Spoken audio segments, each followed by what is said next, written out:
Okay, audio is on. So we were just loading up the Tom Cartos maps.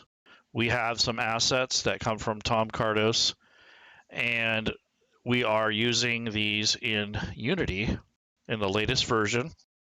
And this is a map created by Tom Cartos, and we have a link to his Patreon in the description. And right now we're going to grid the map, and we're going to put line of sight on it. So if anybody's interested in how that works, you can follow along with us if you like. We just got started. You didn't miss a whole lot, just a whole lot of me babbling. And we had an introduction with LadyShel, so sorry about the audio. So the next thing is we're going to take a look at, you can, like she said, you can turn this on or off depending on what you want to do. And you can also change the color. So I'm going to change it to like a light blue. So it kind of blends in with the background. And then the alpha channel, which is this A, will actually make it more transparent. So it can be very light and not so obnoxious. And then hit OK. So we have a grid, and it's lighter, and it kind of matches the theme.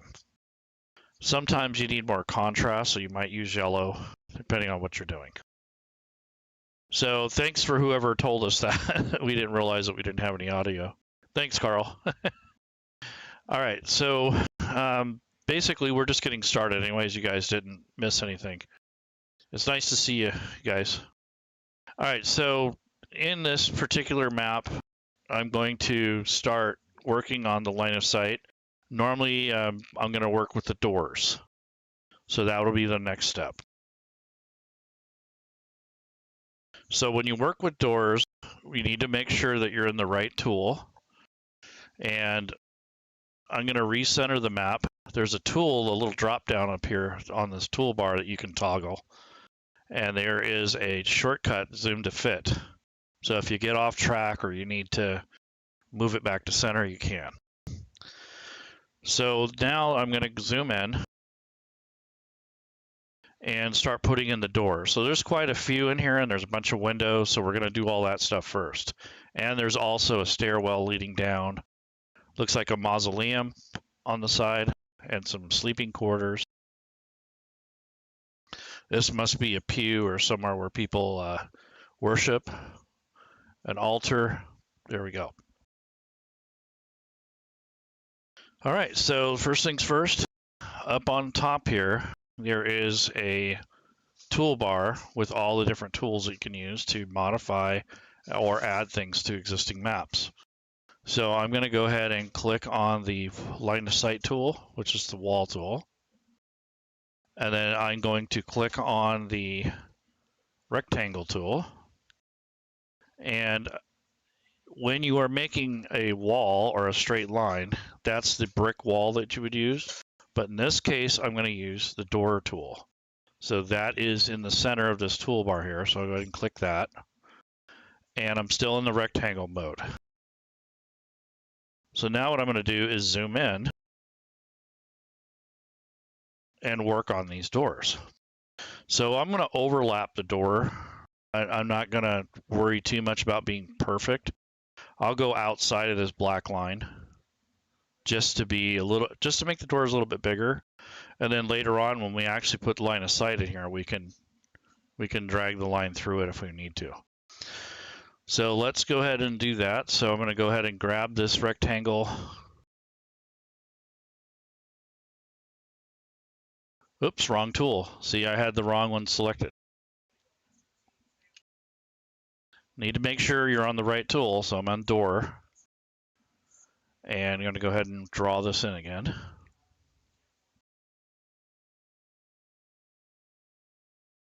Maybe they were French doors. They probably are, but I'm just going to make it one big solid door. And then I'm going to continue this. So I'm going to look for more doors. Looks like there's a couple leading off to the wings of the church.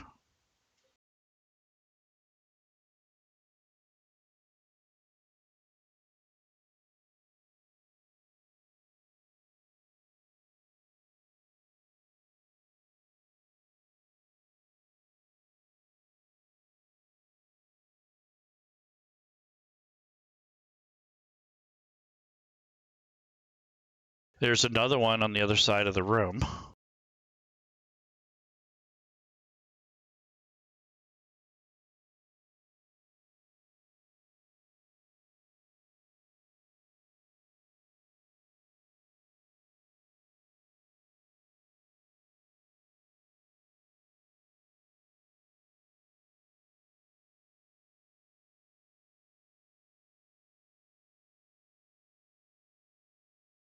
And here's the Mausoleum Door. I'm going to get that.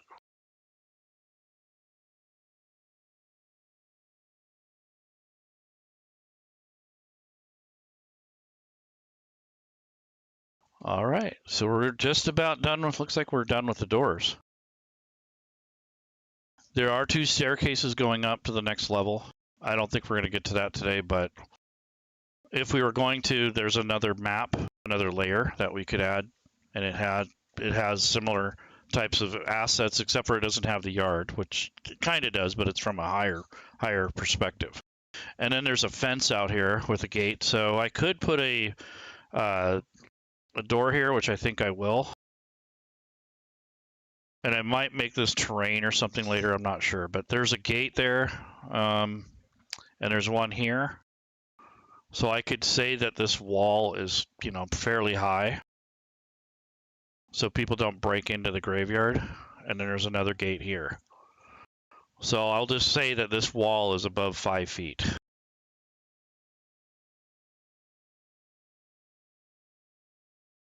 So you're going to put terrain on it? Nah. Well, I'm not sure. I think I'm going to just make it a wall. Because you're going to have to climb it. If it's going to be that tall, it might as well be a wall. But I could do a terrain, I don't know.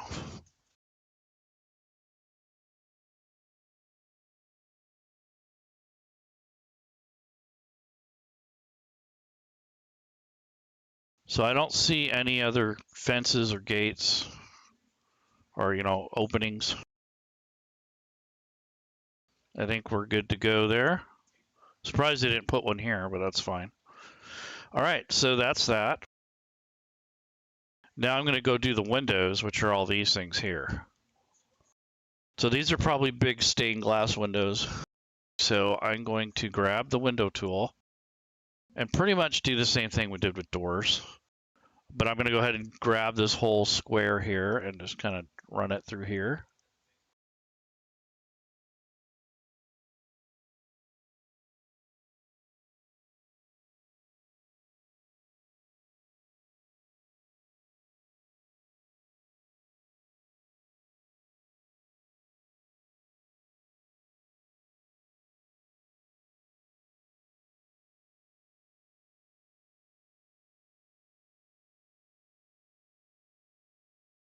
This is probably kind of painstaking for Carl. He's like, no, just do it that way.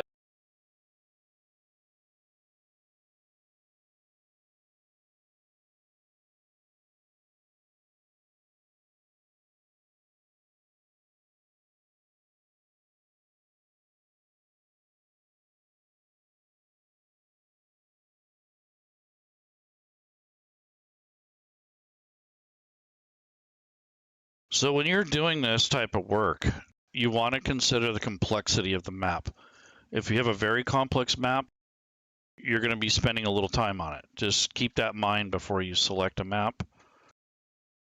I mean, you're not always going to know, but it's good to consider.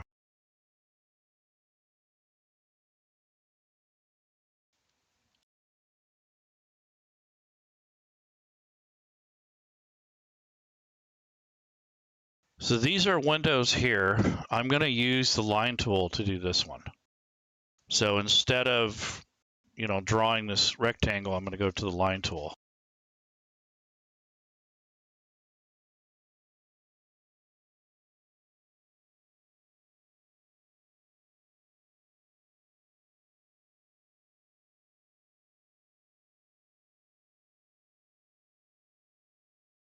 But you try to stick with one tool at a time, and that makes it a little faster. That way you're not constantly switching between tools. Got a question. Sure. David Smith would like to know, how do you make, let's see, with the doors, how do you make them only open by the DM? I think by default they're already done like that. When you're basically you can lock them. So you hold the shift key and you click on the door and that locks it. So when the players go to the door, it'll have a little lock symbol for you, so you'll know it's locked. And they'll try to click on it and it's not going to open until you say a yes. So hold down the shift key and click with your mouse on a door, and that'll put a little padlock on there, in which at that case you will be able to control who goes in and out of that door. I hope that helps. And I can show that later once I get this further along. So now we're going to get close to doing line of sight. If you make a mistake like I just did there, Control Z is your best friend. I missed a window here.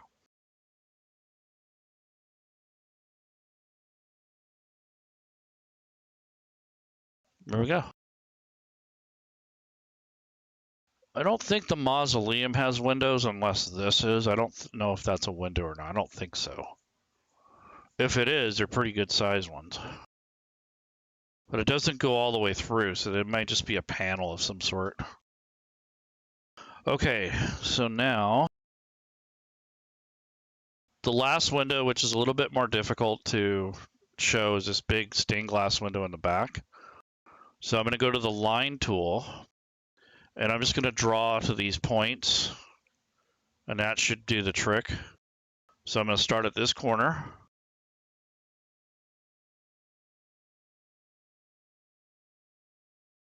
This is where it's handy to have a drawing tablet to do it, because working with the mouse is not fun.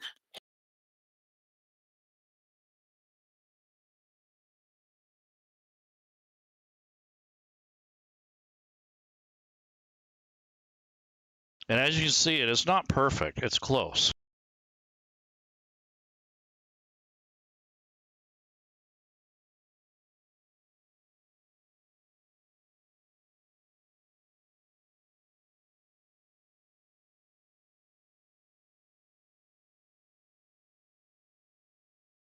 So to end a line, you either double click on the intersecting section, or you can hit escape. Just remember to do that or you'll keep drawing. So now I'm going to go to the pointer tool, and I'm going to slightly adjust these.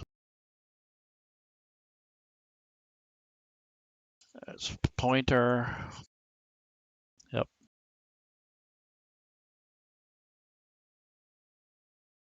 So you can slightly adjust.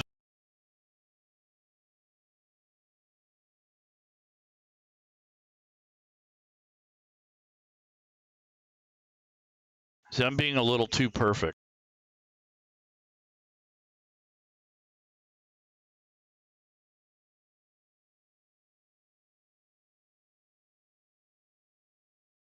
There we go. So that adjusted for the curvature. So again, I use the line tool. If you really want to get fancy, you can use the ellipse tool and get that curve nice and rounded if you want. Make 2 circles here. But I don't think that's necessary. I think that's way above what's needed. So that is basically that.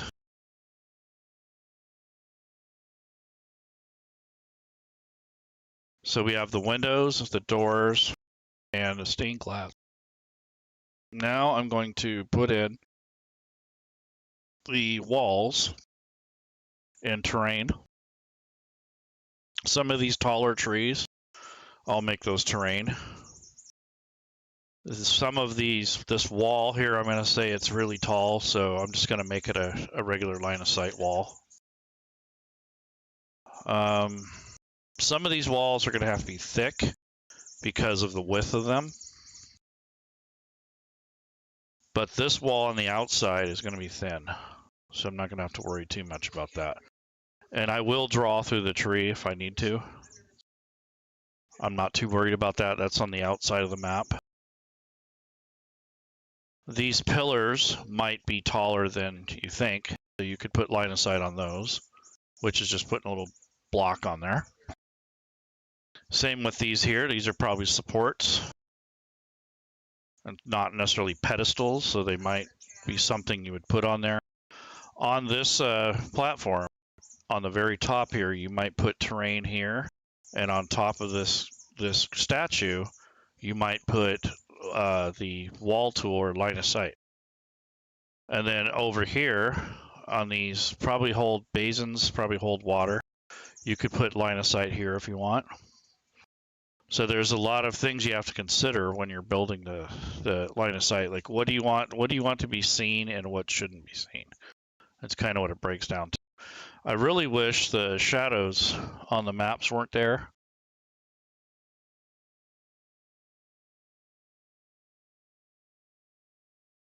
So this would be better served without the shadows, but it's not that big of a deal. But what the author was trying to do is point out the fact that there's light coming through this big stained glass window, and that's why they chose to put that there. So I understand what the concept was. But for VTT and for the tools that are upcoming, we won't need as many shadows. That's what the line of sight tool and some of the upcoming features are going to be for. So if you want to work on line of sight, I don't really have a preference, but to make this simpler, I'm going to start with this to get a little practice out here first. And I am going to incorporate both sides of the wall. If it was thin like this out here, then I would just make a single line. But being that these are thicker, I'm going to have to take the extra time to draw the outline here. You don't have to do that, but it's recommended. And then there's two braziers here, so I might put a little fire in there, we'll see. All right, so the first thing is to make sure I'm in the right tool. So I want to be in the line tool, I'm in line of sight, and I'm going to go to the wall tool. You're still, yeah, there. I was going to say you're still in select. Yeah, I don't want to be in select mode. This is where you have to get used to Fantasy Grounds, and I'm still doing it. I still have problems occasionally, but you have to keep switching between tools. And the more things you do with one tool, the less confusing it's going to be for you. So try to stick with one type of tool at a time. So as you saw, I did the doors first, or I did the windows, and now I'm going to do the line of sight, and then I'll do the other things as required. But I'm going to use this little mausoleum here as an example. It's a very simple map. So I'm going to go ahead and start in this corner and start drawing my points here. So I am in the line mode, and I'm going to click on this outer edge here. I'm not holding anything down. I'm just dragging it over and letting it plot points as I click. Now, when you want to move over to the right and you're zoomed this far in, you can use the arrow keys at this point.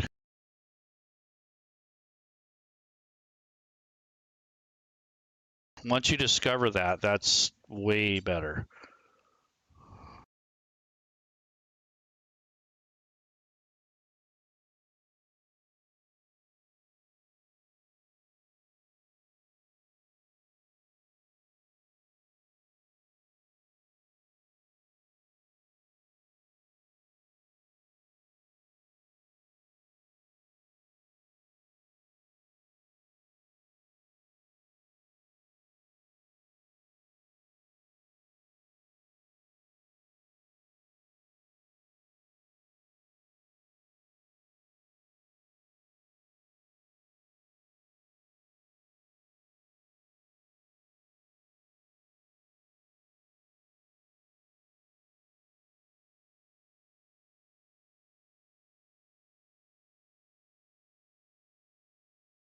You don't have to be that precise.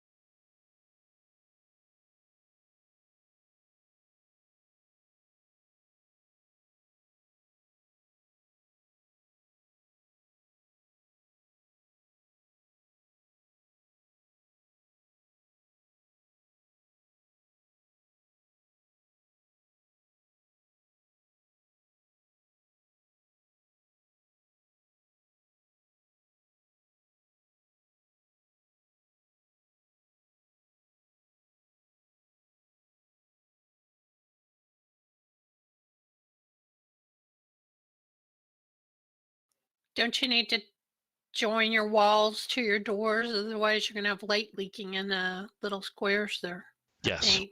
Yes.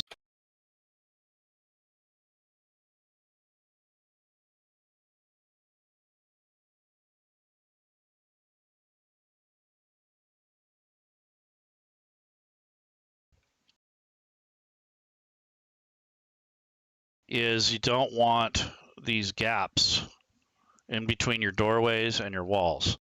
So I'm going to straighten these walls out a little bit. I'm going to bring over the door to connect.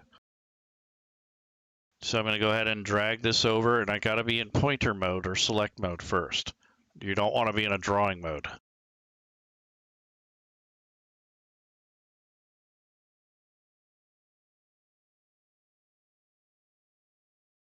And then to make it, I'm going to go do the other side now.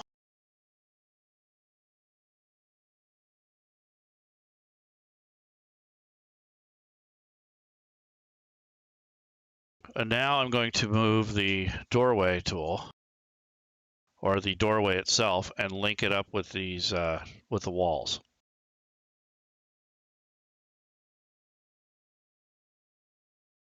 And it will want to snap to fit.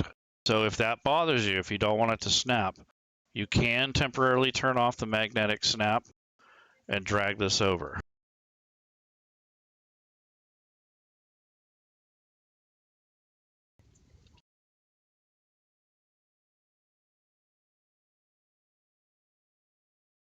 So I drug this beyond here, and I'll show you why shortly.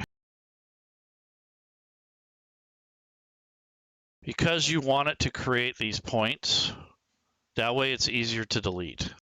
If you try to just pinpoint it exactly on that line, it's going to drive you nuts.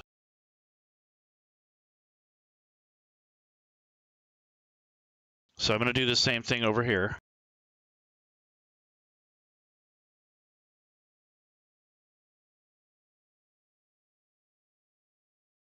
It makes these points here, but that's okay. That's fine.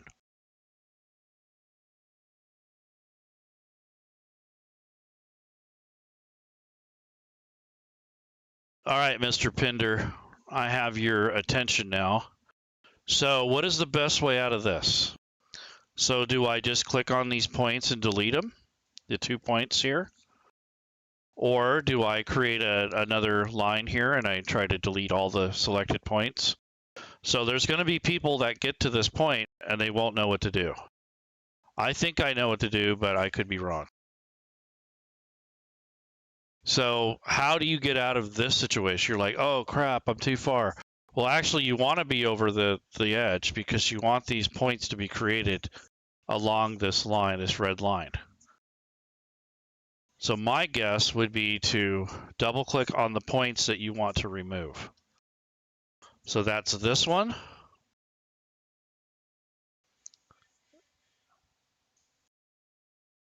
That one.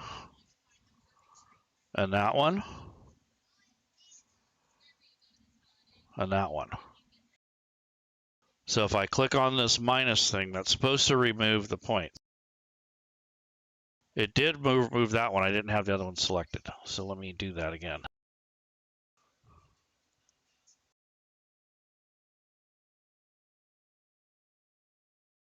Nope, that's not what I wanted.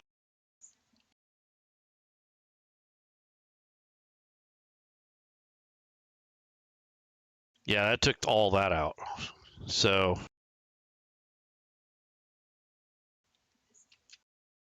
Control Z is your friend. So you could go like that and just bring these points in. And that gives you pretty much what you want there. But I know you can take these extra points out. There we go.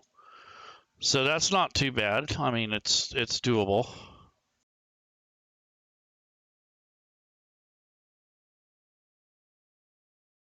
And the other thing is the magnetic snap. I should have turned that back on. That helps a little bit. So that's not bad. So that's how I connected that. That's a way out of that. If you just have a single line to go through the door, it's much easier. However, if you have something like this, you have to know how to get out of that. So that wasn't too bad. Select the multiple points of the door in the wall and remove using the backspace key. See, these are shortcuts that I don't know yet. So that's basically a tip. But it looks like it worked out fairly well. I mean, I do have an extra point here, but it doesn't look too bad. I don't think we'll die from that. So then you can come back and adjust these. So you have to be in the pointer mode and select it.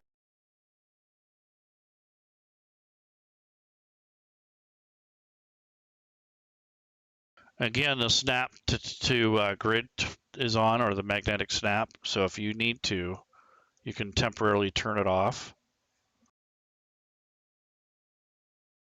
Make your adjustments and then turn it back on.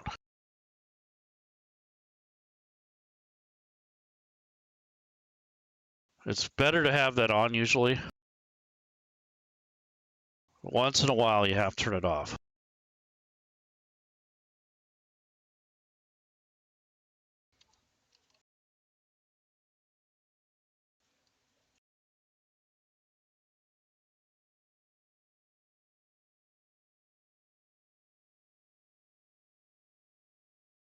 So there are occasions where you have to turn it off.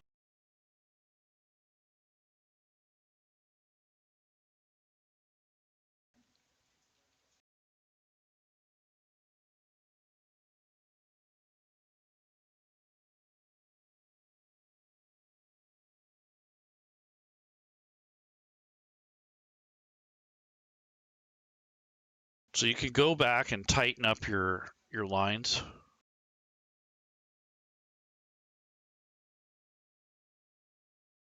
I think I like doing it this way instead of trying to be perfect every time. I don't mind coming back and touching those up because I think that's easier for me.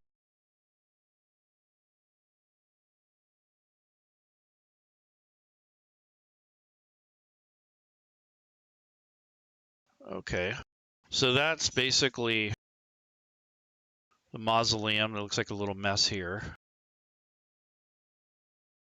I have the snap off for right now. But when I'm done, I need to remember to turn it back on.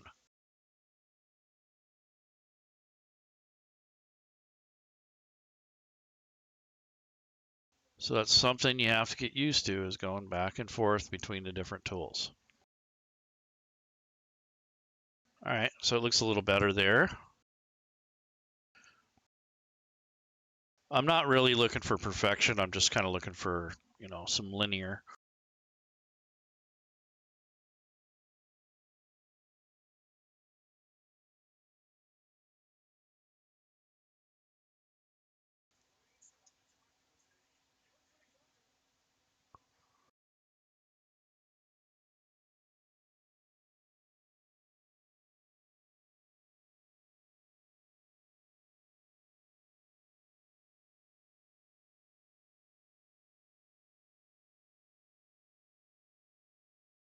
So you can see my plotting wasn't that great.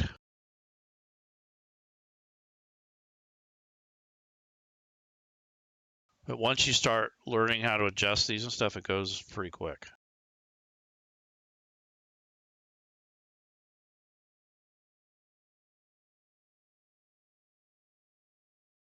That's not too bad.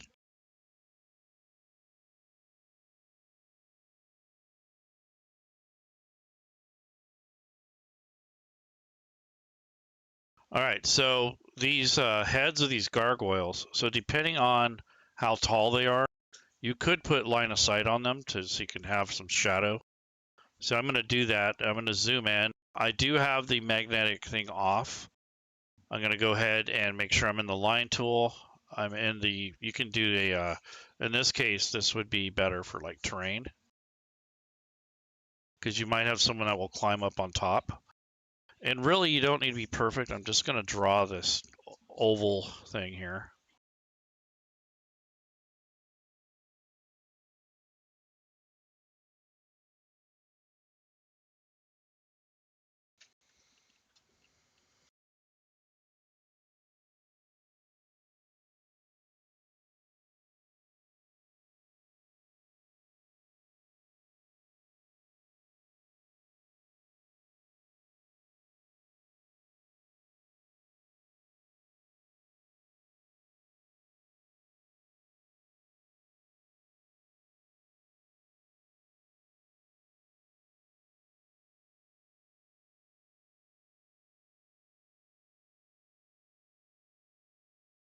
See, now when you don't have the magnetic snap-on, this is what you get.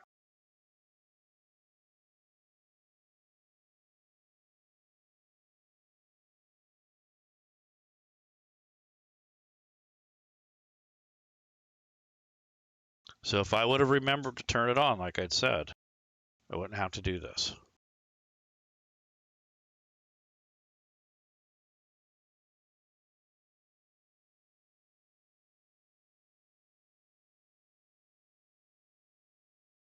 And you could take your select tool and do that too. That's a lot faster.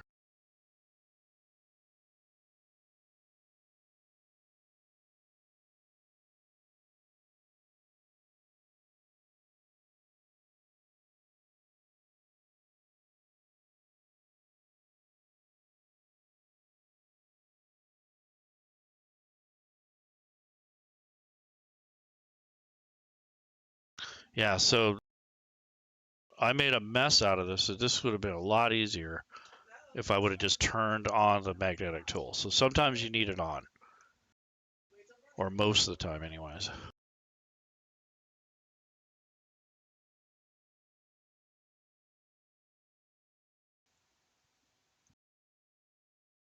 So line tool, terrain.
Honestly, I think if I would have just drew a circle and stretched it where I wanted, it would be much easier. There we go.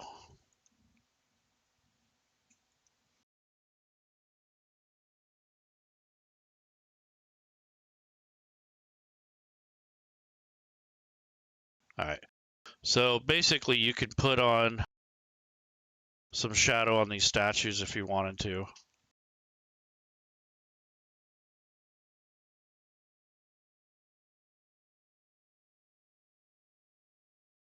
So that's just kind of a rough thing there. You could put a railing on here if you wanted to for the line of sight, or you can make this, maybe this isn't a railing, depends on how you perceive it. It'll make this area down here a pit. So there's a pit tool, and I actually like this tool. So I'm in selection mode. I need to be in the rectangle mode.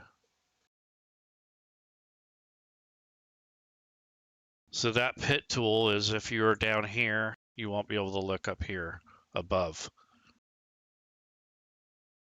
And then these braziers, if you wanted to get fancy with these, I could put a ellipse tool and maybe make it terrain.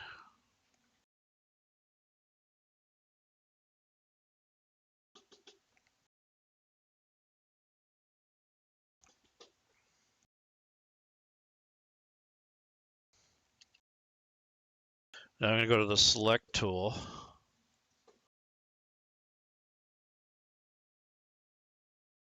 Double click on one of the points. And then just grab that and put that on there. Now, Carl, is there a way to duplicate this asset here? That would be handy.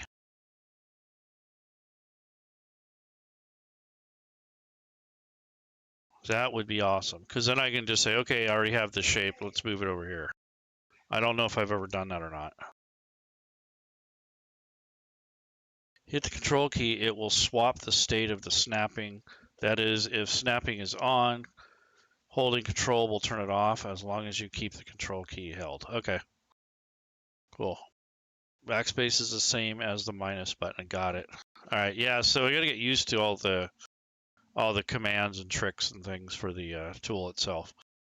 So it's probably good for you to see how the general public is using it, because you're looking, normally when you're creating this stuff, you're the one who makes it, so you know what to do. So it's good to see people fumbling around and see how the tool may or may not be improved, or maybe what type of training people will need, you know, that sort of thing. So that it's kind of a good thing for QC type thing, and it helps people realize that, you know, we're not perfect, that we have some work that we need to understand when we're building. So, and this has come a long ways. It was really hard to use for me a long time ago. I was just really baffled. Now it's coming to me a little bit more as I use it.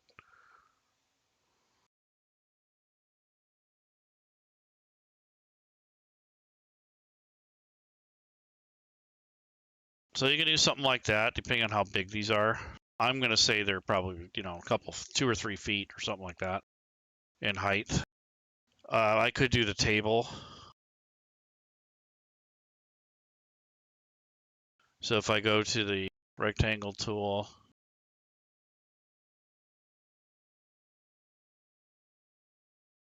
you could do that, but I don't know if that's necessary. Maybe if it was a shelf and was really tall, you know, something like that. But that's what you can, or maybe that's what these are in the background, are shelves. So whatever it is, that's up to you how you want to perceive that. So now what I'm going to do is I am going to take and add some kind of effect here. So overall effect for this particular map is probably going to be a snow type thing. So I'm going to go to the effects tool on the bottom here, add an effects layer, and then I'm going to go up to the top and choose the type of effect I want. So in this case, I'm going to go with snow, and I'm going to put a mask on it. So it's important that you do this if you don't want it all over the place. So I'm going to go ahead and click Enable Mask, which blocks it temporarily. And then I'm going to draw a big square around here because I don't want snow outside of the map. So I'm going to go ahead and go to the reveal area, and I'm only going to reveal this big map area for now. So that contains the snow. And then you can take and do the same thing with your buildings. So I can take this if I want and do the same type of thing. So it's not snowing inside of the building. Or you can hide it. So in this case, I want to hide. The other one was I had the tool set to reveal. Okay, so there's the mausoleum. So you can see the snow is not inside there. Now I'm going to turn up the intensity of the snow a little bit. But I'm going to turn the speed down and the size of the snow itself. And I'm going to turn the amount down a little bit. So that's more reasonable. Now I'm going to go back to line of sight mode. And I'm going to, let's see, where did my line of sight layer go? Did I lose it? Huh. So I'm in line of sight mode now. Let me activate it. Yeah, I must have lost that layer. Aren't you on you're on the FX layer, that's why. Oh, that's right. Yep. Aren't you going to click on the bottom one? Yeah. Line of sight. There we go. I thought I accidentally deleted that layer. I was like, no. Yeah, that would be sad. Okay, that does happen. So make sure you lock it when you're done. Okay, so now If you wanted to make these look like braziers, you could do something fancy in here. You can change this and make a light, or like you can turn it to like water, whatever you wanted to do, but I think these would be more like fire-based. When you did the lamp on that one video, you used the ocean effect. Yeah, I use both the water and the ocean. So if you go that's a lot of masking for just one little area. But And you could also add yellow to make it look like fire. Exactly. So what we could do is put on the color changing mode. So if I add another effect layer and I go to effects and I drop this down and I'll go to, let's see, adjust colors. And then you can adjust this as to what you want in color. But what you will do is first turn on a mask, and then you're only going to expose the area that you want to reveal.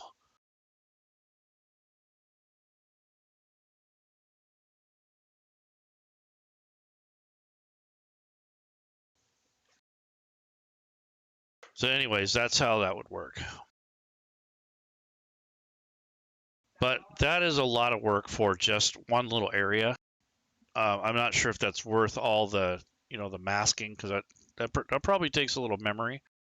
So it depends on how you want to run this, but you could put a layer on there that's like that. So mask layer. There's the church. Now I'm going to put a player on here and see what it looks like. So I'm going to grab this Dwarven Barbarian.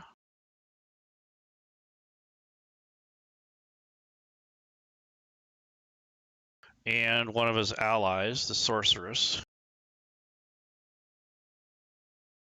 Now I'm going to go to play mode, which is the dice. And line of sight is enabled.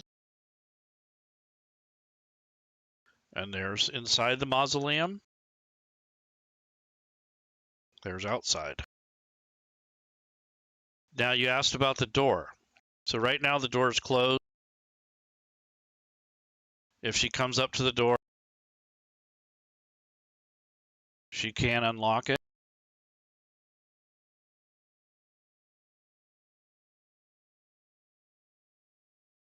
Or she can open it and it lets the light from the outside in. But if you want to lock the door so she cannot open it before the players are on the map, you can hit Shift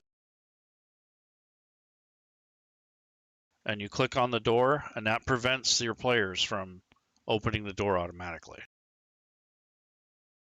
If they unlock the door or they have the key, then you just Shift click on it again, and then they'll be able to manipulate the door. So we'll say it's locked right now. He got locked in.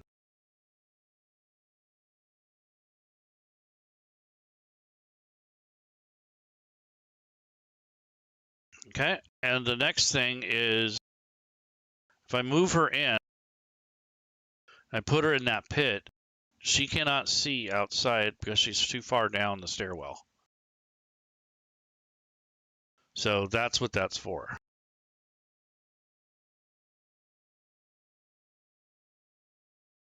It's pretty cool. Okay, I think that's roughly about what I'm going to do with this. I wasn't planning on doing the entire map in an hour, but if I wasn't explaining stuff and I was focusing and, actually working on it, it probably would have taken me a little less time and I'd have most of it done. But I wanted to just kind of show you guys you can take outside assets. In this case, this is Tom Cartos' maps, one of my favorite cartographers. He does have stuff on the store, but he's just starting to. He has like a town map asset kit. So that's one of the things that he offers in his map packs is assets, as well as the ones that come with Fantasy Grounds. They have an art subscription where you can buy and download different assets. So what we're talking about is in the assets folder, you can actually go to your campaign or wherever it's stored. In this case, it'll be in the campaign. And you got to make sure you're in the right folder. So Carl, I did bother John and Doug about this. So tokens is the default.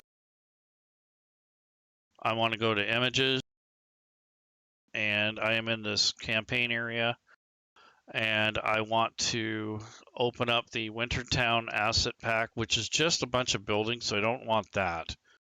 So let me see the snow assets. Is ice layer asset. Can look at those. So if you wanted to put like a pile of ice outside, you could do that. So I'm going to turn off the line of sight for right now. And if you wanted to add something like this pile as a rock or something,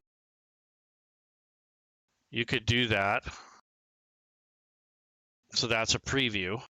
And then I'm going to go to layers mode. And I'm going to actually drag and drop this rock into the stamp tool, which is in this little box is where this thing's going to go. So there's the asset. So if I click on the map somewhere, it's going to lay that down. However, if you want to change the color at this point, I might turn the alpha down a little bit so it kind of blends in better with the background. I might want to make it a little bit lighter shade of blue or something. Whatever you need to do with it to kind of get it to blend in, because this one has a lot of hard lines on it. So hit OK.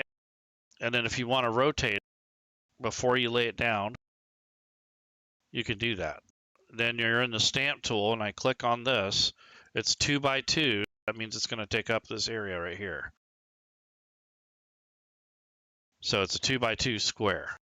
So if I want to shrink that a little bit, I can hold down the shift key, and that'll shrink it. And then I can stamp it again, but I'll rotate it. And then I'll change the color to be a little bit darker. And then I'm going to go ahead and stamp it again. But I want to turn down the alpha more, which is the transparency. And hit OK. Now, as you can see, I can kind of see through that rock, so that's not exactly what I wanted to do. So I might turn the alpha back up. So it just depends on what you're doing. But in this case, I want to change this. I want to hit Shift and just size it manually.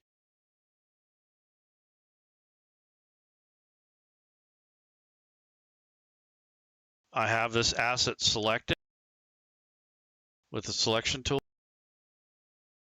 And then if I go into the color of it, then I can go back and change the alpha. So now it's actually not bleeding through. So it just depends on what you're doing. But these are how you add additional assets. You'll get maps sometimes that have nothing in them, and you can add your own beds and such. So that's just a way to enhance your maps if you need to.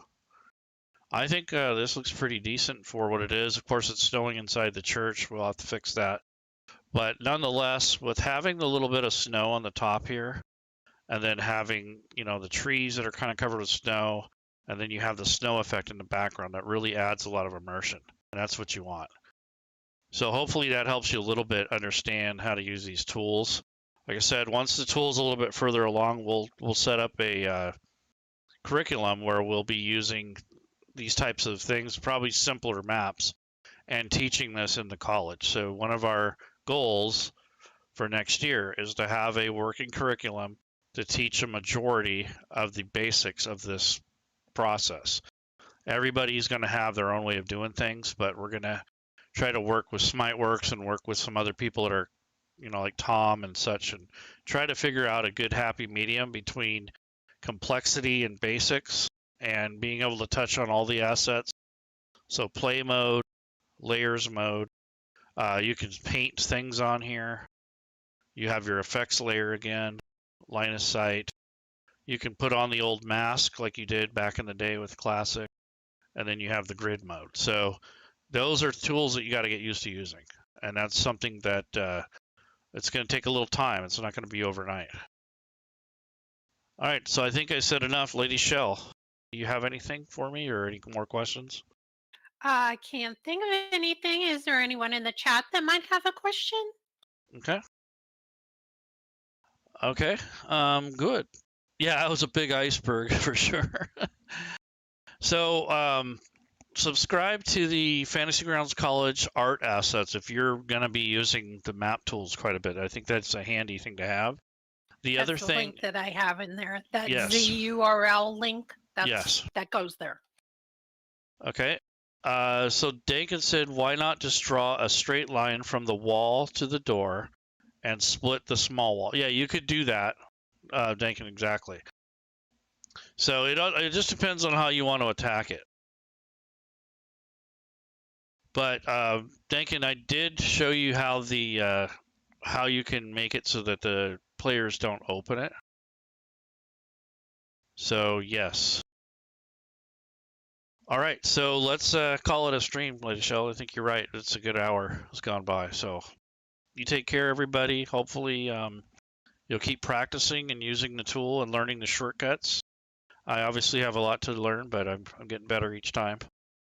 Carl, again, thanks for stopping by, keeping us straight, and also schooling us on the different tools and such, and the shortcuts. All right, so that would be a wrap. If anybody else has any questions, I think we'll get going, and this will be up later if you want to look at it again. We're doing several of these throughout the month because we want to play with the tool and get it out there and show what it can do. But we also will show that we're not perfect and that, everyone has a different way of doing things. But we want to also cement the fact that, you have to put time into it. You're not just going to jump on there and make maps. You really have to put some time into it, understand it, learn it a little bit, play with it. And if you keep using it, eventually it's going to come to you. And that's the best advice I can give you right now. There's still a lot of changes to be made. Carl, heard a rumor that you got other changes coming out here by the end of the month. That's great. And then there's some other things coming down the pipe that I believe that will be beneficial to the community. Okay, so I think that's it. LadyShel, I'm going to call it a day. I just want to say goodbye to everybody. Thanks for inviting me to join you. And thank you, everyone that came to watch. And you can always watch the replay of this later on. So have a good night or day wherever you are. Bye. Okay, bye-bye.